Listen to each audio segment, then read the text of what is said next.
Should I sit in the middle? Okay. Okay. Wonderful. So should we start by maybe introducing ourselves? You should start, Janelle, and then Amat. Yeah, hi everyone. Thank you first Kvinnohistoriska for inviting us here for this talk. My name is Janelle Chum and I'm the founder and artistic director of Black Archive Sweden. And Black Archive Sweden is a contemporary archive that is centered around the experiences of Black people, Afro-Swedes, in Sweden. And it is an archive that is within the intersection of archive, art, and also research. And the way that we work is, rather than going into existing museums and archives and trying to find the gaps and fill in it, we create new archives. And what we then do with the material is activate it quite quickly with artistic methods, and it could be in the form of exhibitions, publication, talks, performance, different forms of expression, just to make the history equally active and present today as it will be in 50 years, 100 years. So that is a brief introduction of myself and the work of Black Archive Sweden. Wonderful. Mm-hmm. Yes, thanks for having us. And my name is Amat Levin, and I am a journalist and an author. I started working on Svart Historia, Black History in English, in 2018. So it's almost, pretty much 5 years now. And I did it because I felt like the general knowledge of Black history is very, very low, not only in Sweden, but in the Western world in general. And I wanted to help change that. I've been reading about Black history, African history, since I was a teenager. And so I just started an account on Instagram where I shared stories of Black history. And I did not have any grand plans, but it turned out a lot of people started following the account. It has grown organically since then. It's become a book, it's become a podcast. So it's just to sort of, I strive to get people interested in history. I know a lot of people still think that history is boring or it's just about, you have to remember so-and-so's name or which battle happened in which year. But to me, history is extremely important and interesting because it tells us so much about today. And so I think it's very important that we also know about Black history because it's traditionally been positioned like as if Africa was this isolated continent, this mysterious continent that wasn't connected to the rest of the world, and that's not true. What went down in Africa has had a huge impact on the world we live in today, and that's what I want to show. Yeah. Great. Okay, so I'll just introduce myself as well. Michael Barrett. I work as a curator for the African collections, as Anna said, for the National Museums for World Culture in Sweden, which is an agency with 4 museums in Gothenburg and in Stockholm. And we have, of course, a very large collection from the African continent. It's about 50,000 objects, tens of thousands of photographs. Yet this archive is not, in terms of Black history, it's not really a Black history. It's kind of a white history of the African continent. And it's actually quite a difficult place to visit for a lot of people from the African continent and from the African diaspora. So for that reason, we have started a project, or we actually run a project, and we finished a project for 5 years now, which was called Ongoing Africa. And it was one of the ways that we've tried to re-examine this very difficult heritage that we are tasked of taking care of, and looking at it with new eyes. in numerous different ways. And I think I just wanted to show you actually. So I'm going to do some mansplaining and show you some photographs from that project, Ongoing Africa, very quickly, and then I'll take my role as moderator even more seriously. I forgot to show you this photo from a poster, because Janelle, you didn't mention that you're also a film director, right? Yeah. And this is A Mammas Kropp, A Mother's Body, a very beautiful film, documentary, but a poetic documentary film, which is also about Afro-Swedish history and, migration history, etc. in Sweden. It's a beautiful film. If you have the opportunity to see it, you should. And I think we'll maybe come back to it later on. And also Black Archive Sweden, of course, just a very cut-out photograph from there. Okay, so I just wanted to show you a few slides from this ongoing Africa project, because one of the most important themes that we've been exploring is Afro-Swedish history. Maybe not so much from the collection perspective, but from the wider archive in the Swedish society. We've been kind of digging around and finding stuff around Afro-Swedish history. This is the project space that we have at the museum, which is kind of dedicated to this project, this 5-year project between 2017 and 2022. And as I said, the main idea about the project was to kind of critically rethink the collection from the African continent, but primarily together with people of African descent in Sweden. So that's kind of the main target group, and it's very much a co-creative and collaborative project. And we've done maybe 50 different projects within this framework. One of them has been actually looking at the collections and trying to find new stories and new knowledge around the collections together with the target group. Different types of co-creators, researchers, artists, different types of organizations and activists, etc., etc. And we've also very much experimented with different types of, or different methods of knowledge making, and also different methods of knowledge presentation that I will show you. One of the projects that we've been doing is this Empowering Women's History with the Women's History Museum of Zambia. It's a digital collaborative project that we've been running for a couple of years. We just finished it now. And it's about making our collections from Zambia available to the Women's History Museum in Zambia, which doesn't have their own collections. So it's very much about that.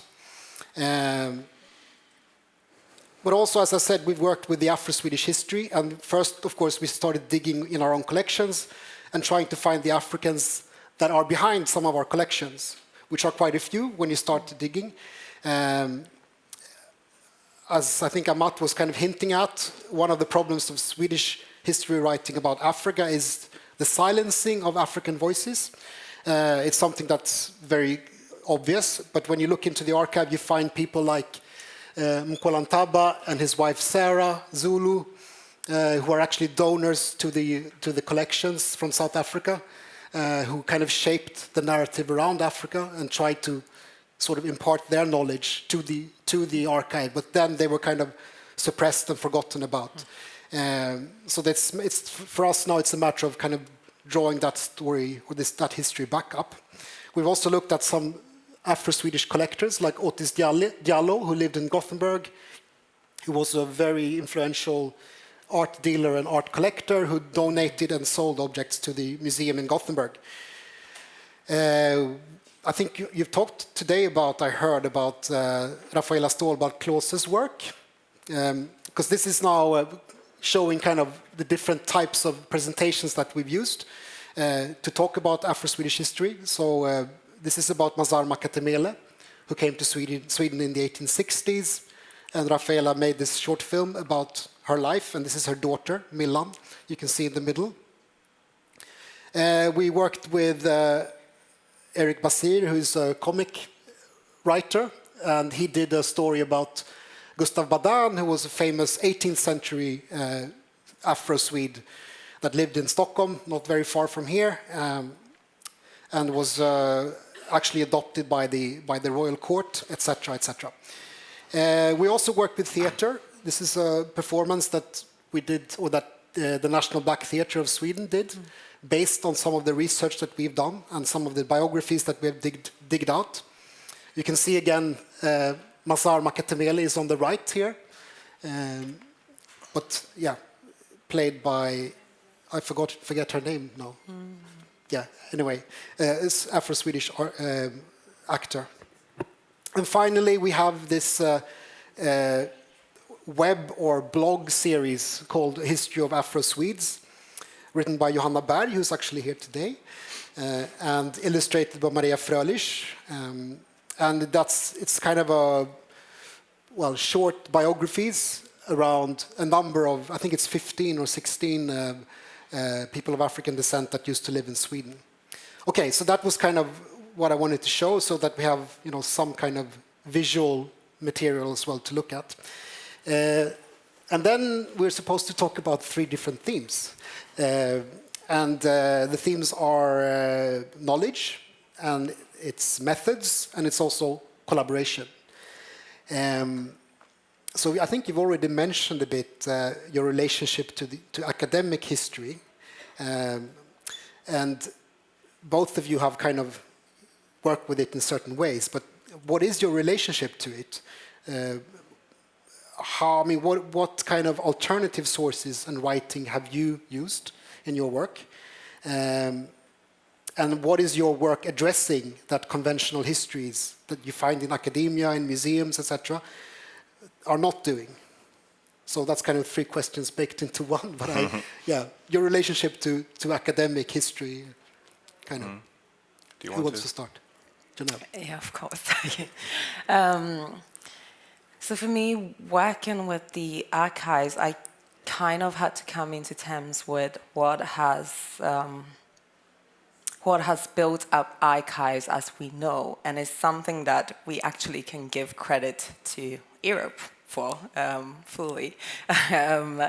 And the science behind archive is based on objectivity, is based on facts, data, singularity, regularity, and it's also something that reproduces violence. So thinking about creating alternative or other forms of archiving and documenting history, I also had to come into terms on other ways of doing that. So we do not reproduce the violences that already exist within the works of archiving. And how do we do that? And for me, it has been very important, co-creation, thinking about what could be of archival value and knowledge, because this archival objectivity produces certain types of knowledge, and that's what we see in our big institutional museum and archives and the laws that they must follow. And the privilege that we have is that we do not need to abide by that, meaning that we can open up what knowledge can be and what knowledge we take as valuable. So for us, meeting with other people is an archival meeting, and we can term it and give that value. We normally ask people, when they are contributing, you decide what is of archival value to you. We did not denote and limit that, and that's also a way of trying to destabilize what historically has seen as archival value, which also reflects what exists in many Swedish archives and collections. Is a lot of overclass, white men, because those were the ones that will deposit their materials. So something shifts when we kind of open up at least knowledge making and make it collaborative and understandings of value. So that has been a way that we've been trying to work around and against maybe what already exists. Yeah. Interesting. Yeah, I think that my project started almost as a response to things that have been going on in academia not that long ago. Because even today I meet people who know next to nothing about African history, or they think that African history started with the arrival of Europeans. And that comes from academia back in the day, because that's the reason also I start my book with a quote from the famous historian Hugh Trevor Roper, who he worked at Oxford University and who wrote a book in 1965 called The Rise of Christian Europe. And of course, 1965 is an important time. As the colonialism is almost over, and amongst people who are young in the mid of the 1960s, they've developed an interest in African history, pre-colonial African history. And you could tell from his writing in this book that he was frustrated by this trend. And he wrote, I don't have the book in front of me now, but he wrote something to the effect of that, in the future, I might be able to teach you about African history, but today, 1965, there's nothing to teach. The only thing I can teach you is what European men have achieved in Africa. And of course, I mean, he wasn't an outlier. He was a famous historian, and this was a pretty common way of thinking about Africa. And he echoed something that the German philosopher Hegel wrote as well in the 19th century, where he wrote something to the effect of that Africa is not a part of the historical world. It doesn't show any progress. It doesn't show any development. And he even claimed that the only parts of Africa where they have achieved something, it's the northern parts. And of course, the northern parts, he claimed, are pretty much belong to the European world. It's the Mediterranean, after all. So it's not really Africa, which explains why they have been able to achieve something. And in 1965, it's not that long ago. Ever since my book came out last year, I've been going around. Sometimes I go to schools and I speak to students, and some of them are young. They're 17, 18. And when I say 1965, I could have easily said 200 years ago. They think they can almost not grasp that it's. But I always try to remind them that it's, from a historical point of view, it's yesterday basically. And I think that even if people are not aware of it, that way of thinking still kind of exists, even though a lot has changed in academia since the 1960s. But I think that if you work in academia, of course, you're aware of all the development that has happened. But amongst the general public, I feel like it almost hasn't reached them yet. And so I always try to remind everybody that I am a journalist. I'm not a historian. I have a huge amount of respect for historians. What I do is I read up on this huge topic of Black history. It's almost, it's too big to write a book about, really. But then I try to, I try to just filter it down and make it more accessible for the general public. And then, of course, it's always important for me to give credit where it's due, back to the historians. So my book consists of, I think, 90 chapters, and each chapter is followed by a list of what the real historians, so to speak, have written about it. That's my way of sort of almost working as a bridge between the world of academia and the world of just regular people. Mm-hmm. Yeah, that's very interesting. I'm thinking also there's another way to kind of counter these narratives, and that is to kind of contradict what the white historian said in the 1960s. There's actually a tradition of Black writing about history, about politics, etc., that goes back to people like Du Bois and even Toni Morrison and people like that.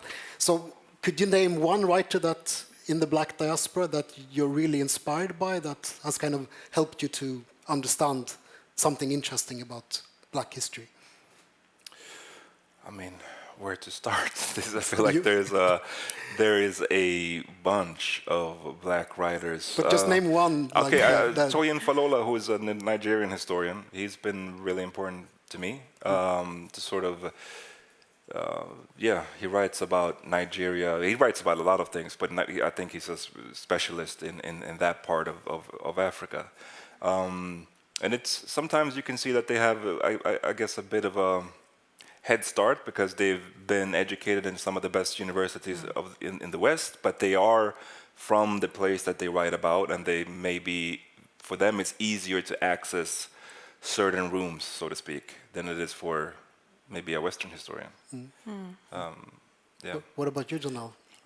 Before I answer, if I can just say something about it made me think about, it's not an example from academia, but the ex-French president Sarkozy going to Senegal and just echoing exactly what Hegel said, but in 2007. So it's still such a persistent idea about this Africa being ahistorical, lacking history, and just reproducing these traditional oppositions where Europe is rationality and Africa is the contrary of that.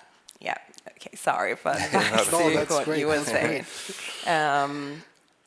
Yeah, one person is really difficult, but Saidiya Hartman has been very inspirational and have provided a lot of food for thought in her work around the aftermath of slavery and thinking about this time that we live in as being, to borrow another scholar, Christina Sharp, being in the wake of slavery.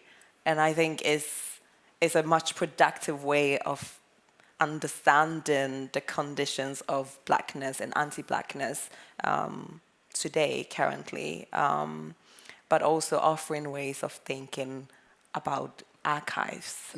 She's a great resource if you work and are interested in critical forms of archiving and archives. Yeah.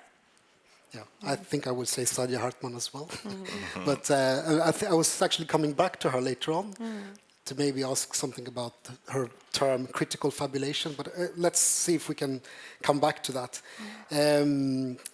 Okay, so also, I mean, looking at black history, there's also this fear that I see sometimes, or the fear that I have sometimes, that only kind of mentioning and showing and pointing to for instance, black biographies might just be a way of, showing, okay, they were here, but they become like objects that we look at and that we kind of wonder at. But I think both of your works are kind of examples of where you don't do that. I mean, you show black actors that have agency, that are active, that shape the discourse in a way. But how have you achieved this? I mean, what kind of methods do you use to come to that, where you just don't present people as objects, but rather as active subjects? Are any special techniques that you use or methods? I think we started off early being interested in the everydayness of stuff rather than being interested in exceptional people of history. And those are also important, and a lot of people are doing great work with that. But just the everyday person was of much interest to us because those are the people that will be excluded within the archives. Like, we will always find the exceptional people if we are interested in finding them. So I think that has also helped with not putting people on a pedestal, and we also allow people to self-curate what they bring into the archives, and people really do that. It's very interesting in the way people choose to write about their contributions. Some people will choose a third-person narrative. Like, if I have donated a picture, I will say Janelle and her dad. And I find it super interesting, but that's a way of curation, which is not allowed in maybe in many archives. And people do that as, I am speculating, but finding a bit of distance between themselves and the archive, because it's such a personal and intimate thing that you're contributing to that everyone has access to in a very tricky political landscape in Sweden currently. archives are risky, regardless of whether it's a critical archive or not. And that is just the ground knowledge of how archives function. So that has been a way for people will even get back later. Can you change this? And we'll do that. And that's a way of also creating trust and relationship, but making people feel like this is my archive, this is my material, this is how I choose to write about it. And if that changes in 5 years, yes, that changes. You might want to write something else, add something up to it. You might. So that has been, I think that has helped us not, hopefully not, objectify great exceptional people. But it takes a lot of work from your side, right? I mean, Yeah, it is, being like the dynamic archive, it takes a lot of work. It takes a lot of work and resources, yeah. Absolutely. What about you?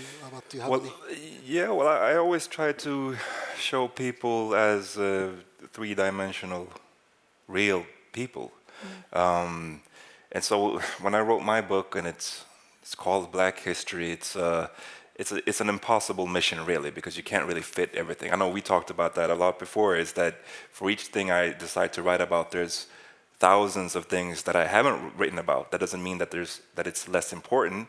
It just means that I don't want to write a book that's 5,000 pages. I don't think most people would want to read a book like that either. So you have to make a selection. And since working as a journalist especially, I know that most stories from Africa, they are negative. It's just focus on war and famine and stuff like that. And I didn't want to write a book that just reproduces that. At the same time, writing about African history, you have at least 2 chapters, slavery and colonialism. They are bad. It's negative. It's hard to write positive things about it because it was really a violent period.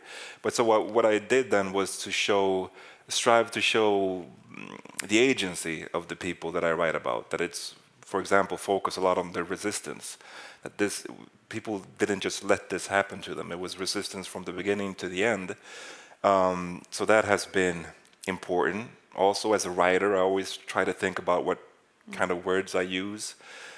So it might sound like a small detail for others, but for me, it's important. I write about people as enslaved instead of slaves. I mean, this is something that happened to them. They are not slaves by nature. Stuff like that is also have been important to me. But then, especially, I mean, I wrote a book, but I also do the podcast, and I work with social media a lot, and I've noticed that it's like I said before, most people maybe they don't know anything about African history, but then you have a chunk of the population who actually knows, where at least they've become interested in it. But with social media and with source criticism, we're not that great at it. There's a tendency for people to sort of fall into a space where they want to maybe look at Black history from another point of view. They just want to put it on a pedestal, as you said. I know that there's this sphere called Afro-centrism that has historically been really popular in America, for example, but I could see followers of that even in Sweden, where you try to ascribe every good thing that has ever happened in history to, that was Black people, and every bad thing that ever happened was white people. And I think that's, I don't know, maybe that's better than knowing nothing, but I still think it's not that great to fall into that. You can tell that by, for example, one of the people that students of African history, or people who have become interested in African history, one of the first kings that they learn about is Mansa Musa, who was an emperor in Mali. And if you go online, there's thousands of stories that just puts this man on a pedestal.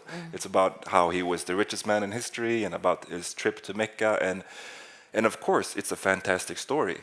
But I always try to remind people that you don't have to make this person a hero. You can learn about him without putting him on a pedestal or demonizing him, as I'm sure that they have done in the past. Because this, after all, is an emperor. And empires throughout history, they are not, I mean, they're created, it's a violent concept. And so that's what I mean by three-dimensional. I always try to show sort of, yeah, the good and the bad. Just because that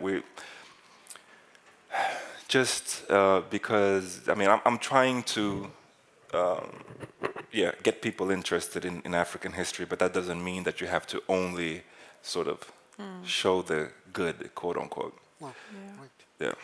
And if, like, one effect of this glorification of people is actually dehumanization, because no human is purely good. Like, there's the complexities that, goes missing.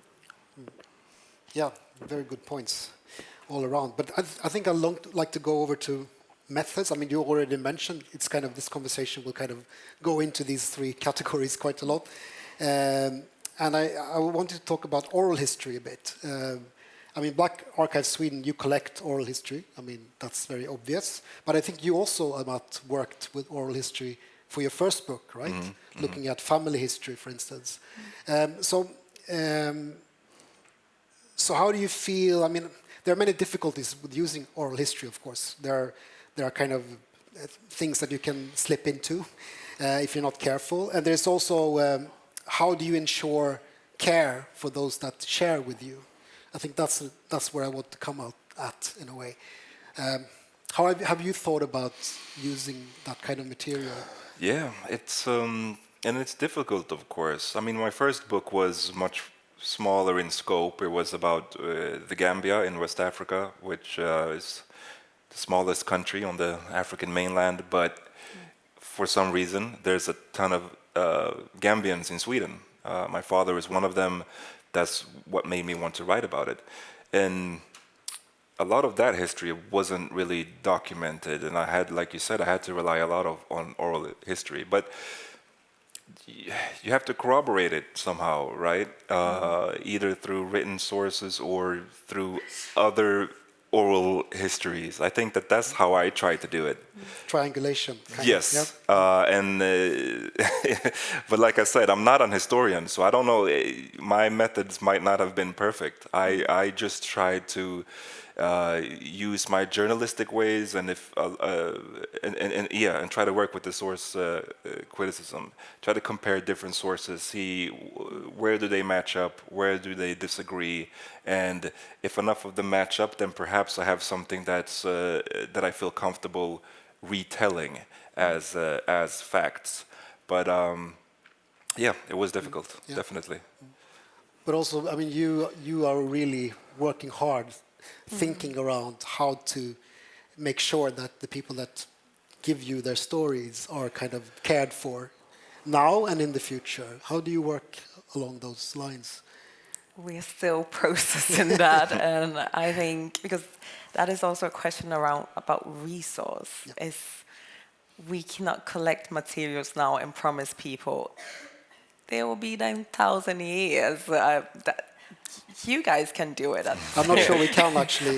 But at least that's the premise with state agency. Absolutely. Like there is this ideal of it being preserved for eternity, whilst community archives and small archives, that we just don't have the resources to even promise that. So what we've worked digitally a lot with our collection, and that's mainly to be able to care for them with the limited resources that we have. And one element of the care work is with our contracts, we've tried to rewrite the language to make it accessible and people knowing what they're signing up for and breaking it down. So we've taken a typical contracts from different museums and archives and put a lot of hours on translation. And we do that in different ways, also orally with people. We are in dialogue with people. We allow people to come in and change stuff, and that's part of the care work as well, even though we cannot guarantee 100+ years right now, or I'm also questioning the ideal of documentation forever. That's a different question that we can get trapped into. But at least for the now, we try to work collaborative around that and having some openness and transparency on how we do this together. Yeah. Well, sounds wonderful, but also difficult again. I mean, it's like a work that will go on forever, I suppose. Another thing, of course, is you are both, in a way, artists. I mean, you're a very good writer. You write very well. You're a filmmaker and a critic and a cultural worker, of course. What role does art play in your practice? I mean, or artistic license, I should say, maybe, or speculation. Because, I mean, when you write a story, you need to, you can't have everything there, so you need to use some kind of speculation to fill in the blanks, I suppose. So, could you say something about how you worked with that? Yeah, with the archives, we kind of employ artistic mediums to activate that. And one thing that is quite generous with art, but also with the archive, that they are both sides for speculations and incredibly productive. So the marry of that opens up so many interesting stuff.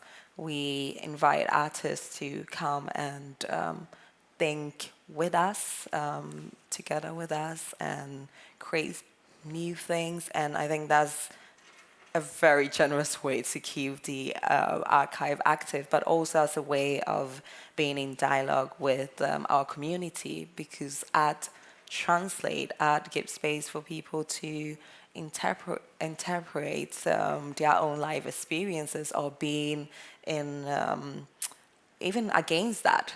Art allows for space of identification, but disidentification, and that oppositions is incredibly important to keep an archive alive. And that's, so for us, it's a very generous collaborator and way of thinking that.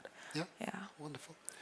I think I used very different approaches in my two books. The first one, as I said, it was much smaller in scope. And for example, I mean, I could interview somebody who told me their life story, told me their way of how they ended up in Sweden from the Gambia. That could be an interview maybe 4 hours long, but then the way I wrote it was, in some parts of the book, was almost like a novel, where I retell that person's story from third-person view. And of course, I mean, I didn't make up anything, any of the main things, but of course there's some parts where I can't tell that I can't tell for sure if he in 1967, when he stepped off the plane, did exactly this or that. But so that in that first book, I allowed myself more of a sort of artistic freedom, whereas in the second book, because it was much larger in scope, and I tried to sort of right what I perceived as a wrong. And there's also this thing in Sweden, and maybe it's true in other countries as well, that the only people who are considered objective is white men. I think this is my personal opinion. If you're a woman, then it's very easy for you to say that whatever you do is that's feminism. If you're black, maybe, or Muslim, oh no, that's activism. And if you're, God forbid, a black Muslim woman, then you're screwed. Yeah. But it's, I think knowing that, I tried to write that book almost as dry as possible. Like, I didn't put a lot of my personal opinions in it, because I knew that if I did that, then it would just be dismissed as this activist book, and it's not really what I was trying to do. I was just trying to retell history, so to speak. But that was something that I had to be very careful with. And I had an interesting conversation with an historian here in Sweden who is white, who told me that if he had written this book, this exact book with this exact same idea, he said that he could probably get away with putting in a lot more of his personal opinions, and it would still be considered somewhat objective. So that's also, it depends on who you are as a writer as well. Yeah. Oh, that's fascinating, really. I wanted also to broach the last theme. We're skipping quickly here, but collaboration and yeah. So in our project, when we work, we think of collaboration as like a continuum. So there's like a big scope, and you have like on one end you have the professional mode where we are, as an institution, are kind of the ones in control, and where we invite people maybe, but you know, and then we have the middle ground, which is more like co-creation, and then we have the sort of the other end, which is like a community mode, which is where we are kind of more supportive partners, but maybe not really involved so much in creating the content or setting the guidelines. And as I said, we're active in all three of those modes. But do you feel that this model at all is relevant? And where would you place your own work on that kind of continuum? Maybe you can start. Yeah, I can see traces of how we are working on this continuum. One important collaboration for us is actually because we don't have physical spaces, so we need to rely on other people when we are creating events. So having collaborative partners that have more resources to give up some of their resources for us to be in their spaces, and also just to fund artists and speakers to do stuff. So that has been an incredible form of collaboration, and something I'm trying to push a lot of Swedish institutions in general, especially when the landscape, the cultural landscape, is shifting towards less and less funding. Something we need to be creative of how we share resources, and for me, bigger institutions that are safer need to rethink their power position. And doing that is also how do we grant smaller organizations that will mostly be the ones to disappear quickly when money are being cut down. How do you do that? So that is just my personal agenda and way of also interacting with institutions. And but also collaborations in terms of people we invite, the artists, people within the community that we work with, associations that are incredibly great at what they do, but might not be getting the fundings that we get. How do we also support their work by giving back, even if at least we have a bit of the cake to share with others. But there's also things that happen when we meet with people. We have people that just show up and ask, can we help out? Can we do this? And start moving chairs. So these also dynamic and organic forms of collaboration that happens and sharing when you are within spaces that is incredibly important and invaluable to our work. Yeah, wonderful to hear.